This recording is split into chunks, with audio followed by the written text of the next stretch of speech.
నేను అమరావతిని మళ్ళీ చెప్తున్నా, మేము అమరావతిని వ్యతిరేకించట్లేదు. కాకపోతే నిజంగా అమరావతి రైతులు నిజంగా దేవుళ్ళు. ఎందుచేతనంటే 33,000 ఎకరాలు చంద్రబాబు నాయుడు గారు ఇచ్చిన పిలుపుతో ఆయన్ని నమ్మి హైదరాబాద్ ని నిర్మాణం చేశారని ఆయన డబ్బాలు కొట్టుకుంటాడు కదా. ప్రజలు నిజంగా నమ్మారు. అమరావతి రైతులు 29,000 రైతులు 33,000 ఎకరాలు భూమిని ఇచ్చారు. నిజంగా అమరావతి పైన జగనన్నకే గనక కక్ష ఉంటే అక్కడ లెజిస్లేటివ్ క్యాపిటల్ ఎందుకు చేస్తారు? పేద రైతులకి పెన్షన్ కింద చంద్రబాబు నాయుడు గారు 2,500 రూపాయలు ఇచ్చేవారు. జగనన్న ప్రభుత్వం వచ్చిన తర్వాత అమరావతి రైతులకు అన్యాయం జరగకూడదని ఆ 2,500 5,000 రూపాయలు చేసిన వ్యక్తి జగనన్న.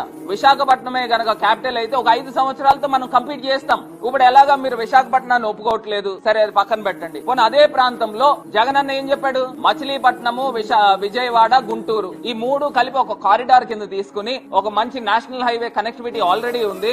అవసరమైతే దానికి చుట్టూరు రింగ్ తిప్పి ఒక పోర్ట్ కనెక్టివిటీ రోడ్ గనక దాన్ని ప్రాపర్ గా చేస్తే ఆయన ప్రాక్టికల్ గా మాట్లాడాడు. ఆ 2 లక్షల కోట్లు కనీసం ఒక 10,000 కోట్ల రూపాయలు మచిలీపట్నం, విజయవాడ, గుంటూరు మధ్యలో గనక మనం ఇన్వెస్ట్ చేస్తే ఫ్యూచర్ బాగుంటుంది, ఇమీడియట్ గా పట్టాలు ఎక్కుతుంది. ఒక 5 సంవత్సరాల్లో 10 సంవత్సరాల్లోనూ హైదరాబాద్, బెంగళూరుతో పోటీ పడతాము. ఇక్కడ గ్రోత్ ఇంజన్ ఎవరికి ఉందో చెప్పమంటారా? అమరావతి అనే గ్రోత్ ఇంజన్ కేవలం 3కే ఉంది. ఒకటి చంద్రబాబు నాయుడు, ఇంకోటి పవన్ కళ్యాణ్, మూడోది లోకేష్. వీళ్ళు 3కి గ్రోత్ ఇంజన్ కానీ ఆంధ్రప్రదేశ్ రాష్ట్ర ప్రజలకు గ్రోత్ ఇంజన్ కాదండి.